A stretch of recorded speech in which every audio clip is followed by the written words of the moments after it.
Sanel je totálny Patrik, keď bol dieťa, ale s výchovou, ktorú také dieťa potrebuje. Taká čistá duša, ktorá extrémne potrebuje lásku, ale tým pádom, keď tú lásku dostáva v miere, ako ju potrebuje, on ju všade, kde chodí, rozdáva. Nebolo pár dní zle, potom to uťalo a nič mi nebolo. Odvtedy ja som aj v 9. mesiaci nevedela, že som tehotná. Takže rada by som teraz prihovorila sa k ženám, ktoré majú ťažké 6. nedelie, ale ja o tom hovno viem. Možno ja neviem, že Pán Boh si povedal, že tá bude múdra, tá bude športová a henta bude šťastná. Takže asi som to tak...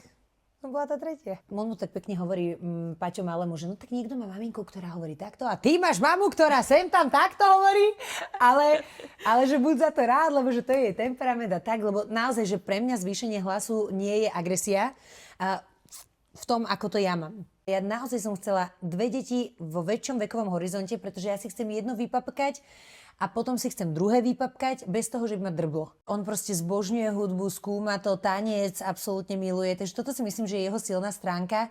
A naopak, v čom má problém, je presne, že to udržať pozornosť vo veciach, ktoré ho nezaujímajú. Ak na niečom lípnem, tak to je to, aby bol vďačný, aby rešpektoval ľudí a aby proste vedel, čo ho robí šťastným. Celý rozhovor s Jasmínou už na vás čeká na herohero.co/mámy sobě.